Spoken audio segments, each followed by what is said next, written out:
Hey everybody, welcome back to another beautiful day in real estate. Today it's going to be more of an opinion basis on what's happening in the US economy, and we're going to talk a little bit about what to expect.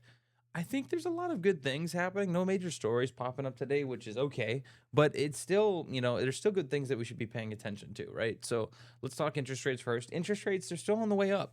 It's the conventional, 30 years above 6.6 again, close to 6.7 on average again, right? These are averages. FHA and VA are above that 6.2 range. They were below 6.0. They were in 5.9 range for a while. There's nothing really directly correlating to this as of this morning. Like, I'm not seeing any news articles. I'm not seeing any headlines. I'm not seeing any announcements. Could this just be the reverberation effect of the Strait of Hormuz still being closed and people are still panicking?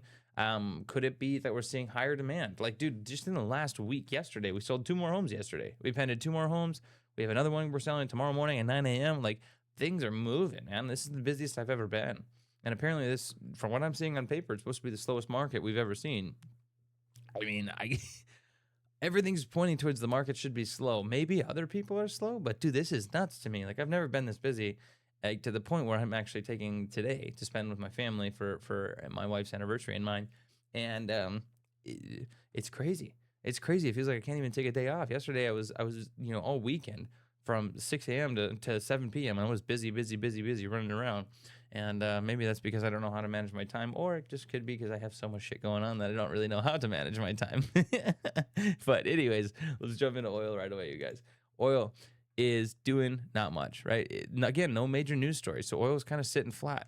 It's kind of moving up. Again, speculation is maybe it's just because I don't know, the Strait of Hormuz is closed. Like, again, you guys, like, nothing's really pointing. I didn't see anything major come out yesterday, nothing this morning, nothing that really drew me an interest where I'm like, okay, this is going to be a problem, right? But things are still moving in a negative direction. So right now we're just going to put it on pause and see how everything kind of goes, and we'll go from there.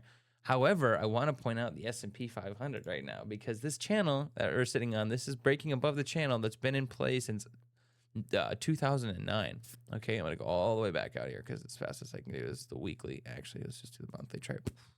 So the monthly chart, all the way back down to the bottom of this was March of 2009. That was the bottom of 2008, and ever since then we've been in this channel. I know the channel's a little goofy, but it still does its part, right? Even if we play it a little higher, right? Even if we play it a little higher. Now look at this. Look at how close we are to breaking above this channel. Either we're going to see one thing. We're going to see the normal, it breaks off the top here, and then it's going to come down $7,809 or $7,900 somewhere in there, and then we're just going to break down like we saw here. We saw 1, 2, 3. This was the shoulder, head, shoulder pattern, and it came back down. And then from there, from that shoulder pattern to the bottom was a 20% dump. We very well could see the same thing. Could be a shoulder forming here, and then a head, then a shoulder, then back down. There is optimism of a blow-off top, though. This S&P 500, they're saying that there could be a blow-off top moving into the end of the year. I would not be surprised. You guys, I'm going to talk about these elections because the markets move for political views all the time. And the reason they move is because when you have major faces or you have talking faces on the news saying this is what's going to happen, this is how we're going to change things, this is what we're going to do differently, people are going to position accordingly. I don't care who you are. I don't care what you're doing. You're going to position accordingly. Right now, they're positioning to put more money in the economy. Most people are expecting that Friday, when Kevin Warsh is officially appointed as the Fed president of the United States Federal Reserve, that he's going to start dumping money into the economy and cutting interest rates. I think that's a little optimistic. I think it's dumb to anticipate that because, let's be real, nobody's coming in there and out of the gate. They're just going to start spitting money pointlessly into the economy. And those of you that have listened to his interviews, you know that he's not focusing on that. He is focusing on restructuring the Federal Reserve as a whole to understand how he can be better to evolve the way that our money system works. And that is what's going to direct us towards a blow-off top, not just printing money. There's going to be policy shift. There's going to be a difference by the way that we operate. That's what's going to change. That is what's going to directly correlate with the market taking off. Now, it just shows me, I should have put more money in the stock market a long time ago, but I was wanting to risk everything and put it into cryptocurrency, and then I got sucked into real estate. No, Now I'm stuck with real estate. Sorry, guys. I love real estate too much. Especially when you got like the builder behind you, man. It's crazy what you can be doing. We're building an eightplex. We've got multi-units going in. We have, we have more than one eightplex. I believe 3 are planned right now. We have 34 build to rent twin homes going in. We're going to have 14 as of tomorrow, new pre-sold homes that are going in this summer. That's not including the inventories, right? We should have 28 inventories on top of the pre-solds. Then we're sucked into, because we just pended another 2 deals. Now we have, I want to say we're just over 20 homes currently pending between building and realtor side of things. And dude, we're just getting started. Like the market just heated up 2 weeks ago. Like we're just getting there. Ricky Caruth is somebody that I paid attention to quite a lot, and I loved his optimism because I'm an optimistic person. I'm always excited about the good things. And he's like, get ready for a crazy year. Get ready for a crazy year. But we're going to talk about today why that crazy year should not even be happening. You want to know why? Because I want to point out that things being said in the market or things that are being said on paper don't directly correlate to your business. People far too often let it happen. And then they say, oh no, nothing can get done. The market's terrible. Just like this right here. This one states right here. Existing home sales are down to the lowest they've been since 2008 and 2009. We're living the time where the worst market ever existed for real estate in the last 30 years. I don't know beforehand. Maybe since the beginning of the market. I don't really know. I haven't looked that far back. I don't have the time to do that.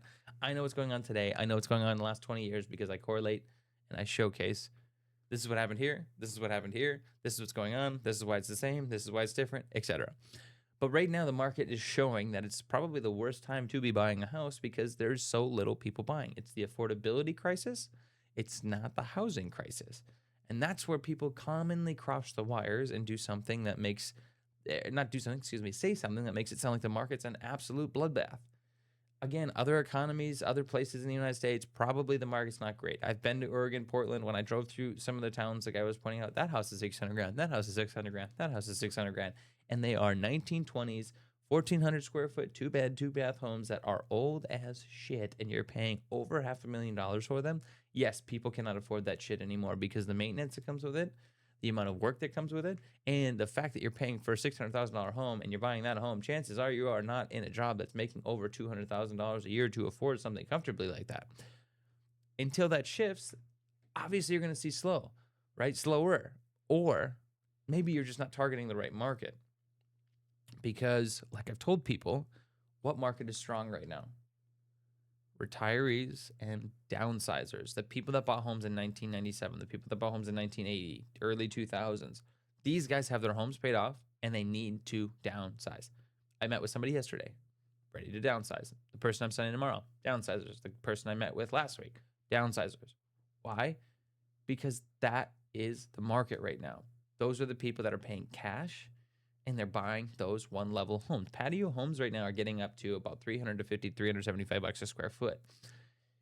And for those of you that don't know, that is getting up there. Last year, they were right around $300 to $325, right? So it's getting up there, but people aren't flinching because they've been in the house for 30 years. And their goal is, most of the time, well, our house is worth this that we're in now. We want to buy this one cash. That's not always the case, but it's part of what people are trying to do, right? So anyhow, now we're getting to a point where the market feels like it's getting to be the worst it's ever been, okay? But let's step away from the real estate market for a second. Let's talk about the debt market, okay? The debt market, you guys, this shows the balance of 90-day plus delinquencies on loan types: credit cards, student loans, auto loans, mortgages, and revolving credit, okay? What's the highest? Credit card. Second highest, student loans. Third highest, auto loans. Mortgage loans, way down there. Way there. Why? Because again, it is not a crash in the real estate market. It's a crash in debt. The system has to evolve. That's where we're missing the key factor to make any sort of sense of this market. We overprinted money. We lowered interest rates. We flooded the economy. People took out a shitload of debt because they felt like money was never going to stop coming. Now the money's dried up.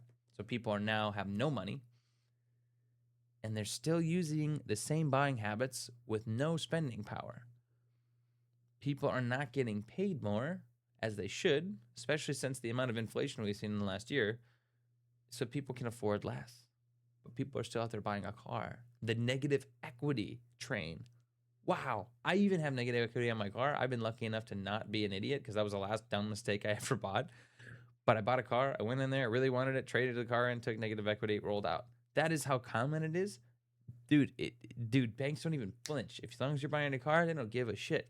Buy it. Go for it. That's not a good way to look at things. What happened in 2008? People were buying houses that couldn't afford houses, and they didn't need anything down, and banks went belly up. The car loans are starting to get to that point. People are so belly up in car loans, and right now, an average car payment is anywhere from $800 to $1,500 a month.